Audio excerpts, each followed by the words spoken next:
Project Management, Chapter 2.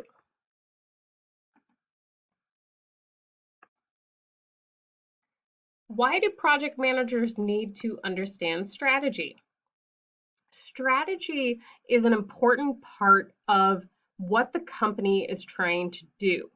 So project managers want to find projects and work on projects that help meet the organization's mission and strategy.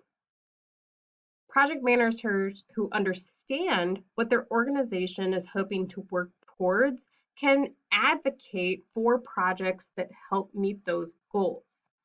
We have limited resources available in the amount of people we have working for us, the amount of time in a day, the amount of money our company is able to spend. So we need to strategically pick projects that benefit the company. In order to choose projects, we need to make sure that we understand what the company is trying to accomplish.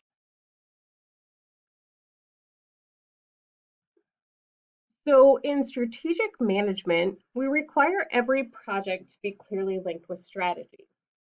This didn't always used to happen with project management. So it used to be that project managers were just concerned with implementing projects that were assigned to them.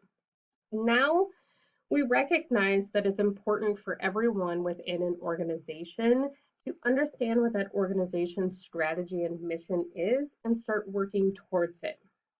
And that happens for multiple reasons. As I said just a minute ago, we're allocating scarce resources. Our human resources, finances, that is all has a limited resource. And the entire purpose is to improve the competitive position of our company. If we're a profit-based company or a for-profit-based company, if we're a nonprofit company or a government company, we still have a mission and strategic goals.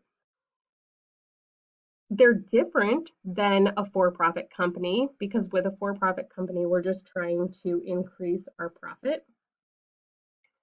In a nonprofit or a government company, we're trying to meet the needs of people, either our citizens or the people that our nonprofit is designed for.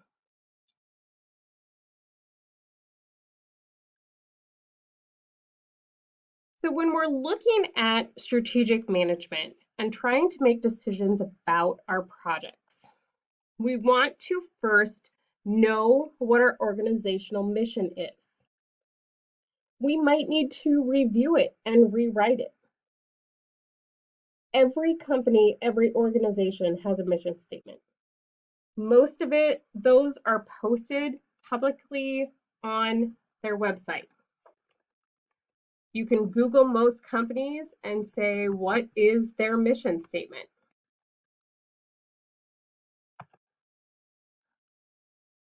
We use this mission statement to drive us. Okay. Right now, I'm looking at Starbucks' mission statement. So their mission statement is to inspire and nurture the human spirit, one person, one cup, and one neighborhood at a time. To establish Starbucks as the premier purveyor of the finest coffee in the world while maintaining our uncompromising principles while we grow. That's a pretty robust mission statement. Not only does Starbucks say that they want to be the finest coffee in the world, so when people think of the best coffee, they think of Starbucks anywhere in the world, but they also want to maintain their list of principles, what they feel very strongly about.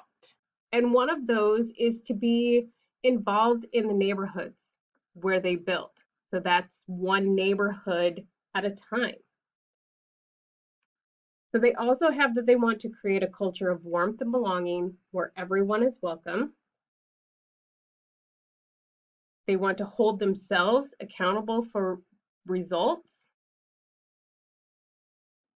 They want to challenge the status quo and find new ways to grow our company and each other. They use this mission and purpose statements to set their long-range goals and objectives. They analyze and formulate strategies, and then they look at those projects. So they have various projects that they will come up with that help implement these strategies. And if a customer comes to them with a product or a project that doesn't implement the strategies of their core mission statement, they're probably going to reject it because it doesn't fit in with them. So, for example, if someone in their company proposed that they start focusing a lot of time and energy on coming up with fruit smoothie recipes, then they would have to think, how does that fit within our mission and our purpose statement? Our mission and our purpose statement says that we want to be the best coffee maker, not the best smoothie maker. Now, that doesn't mean that Starbucks doesn't put smoothies on their menu. It just means that smoothies are not their main business goal, and they're going to very strategically think about whether or not they want to have smoothies when they're thinking about putting that as an option on their menu item. Now, Starbucks is just one example. There are a lot of different companies, and every company has their own strategy.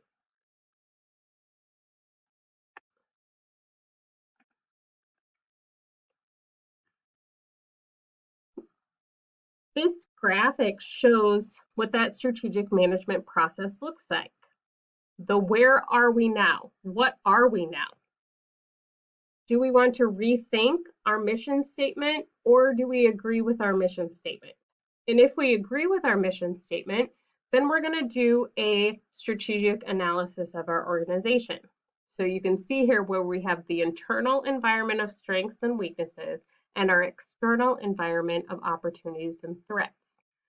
That internal and external investigation is called a SWOT analysis, with SWOT standing for strengths, weaknesses, opportunities, and threats. So we look at what are we currently good at, what could we be doing better, and then what are our opportunities and threats within the marketplace. And we create our strategy plan from those ideas. It used to be that a strategic plan was a 10-year plan, and companies would go through this whole process to make a 10-year strategic plan. Then oftentimes that 10-year strategic plan would end up on a shelf and no one would look at it until the next 10 years came about and it was time to write the new strategic plan. And they would say, okay, did we actually hit that? Anymore in the business industry, the strategic management process is a continual process. We don't make 10-year strategic plans in the same way as we used to. We might still make 10-year plans, but it's more for resource allocation of our strategic goals than it is to say in 10 years we're going to be this. So for example, a city government might make a capital strategic management process where they have this 10-year goal for building projects. And part of that is because they know that they don't have the resources to complete every single building project that they need to in 1 year. Another reason is because not every building needs attention every single year. So they get on a cycle of, if we relook at areas every year over a 10-year period, then we have this cycle of strategic improvement where we make sure that we're always keeping track of things and improving them instead of letting things fall behind and break. So we have a strategic implementation that drives our project selection and then our projects and what projects we focus on first.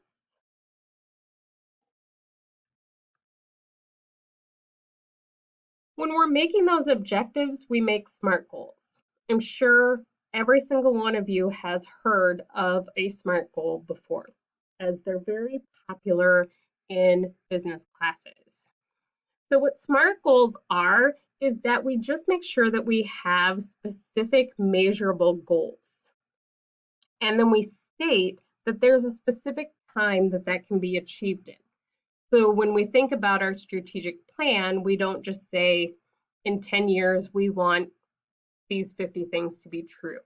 We would pick those items out that we wanted to be true in 10 years, and then we would make a plan for how to get there using SMART goals and breaking them down into smaller, achievable plans. This creates a need for a project priority system. As I said earlier, we can't do every single project at once. We need to know how we're going to make a decision about which projects get priority, which projects we work on first with our scarce amount of resources. And the book talks about these 3 different things that can complicate that project priority system. The first of these being the implementation gap. So the implementation gap occurs when there's a lack of consensus on strategy between the top management and the middle level management. What usually happens is there's some kind of a miscommunication in this. Some of you might have worked in a business and seen this actually happen, this miscommunication between upper management and the middle level or functional managers who are implementing the strategy. So we also tend to focus on things that we think are important. So the project manager who's running an individual project might think that a component of their project is extremely important because it's very important to them as a person. However, it might not be that important to top management as far as implementing the strategic goals of the organization. Another thing that we get into with choosing projects is organizational politics. So we might be more inclined to select a project based on the people who are advocating for the project. When this happens, we don't necessarily select the best projects. We end up picking pet projects of senior management, or one of the terms the textbook uses is the sacred cow project. So that is a different name for a pet project. There's a business book from the 80s actually called Sacred Cows Make the Best Burgers. And it talks about how we need to reduce the amount of sacred cows within businesses. So these pet projects that people want to do that don't necessarily have a strategic purpose for them, but people just feel that they need to be done within an organization. And then the last problem with planning projects is our resource conflicts and multitasking. So we have a limited amount of resources, which means that we have to share resources within a company. We might have one IT department, but every single project within the company uses some component that uses resources from the IT department. So we have to plan those projects so that we make sure not every single project is using all of IT's resources at the same exact time. Also, having multiple projects leads to multitasking. You might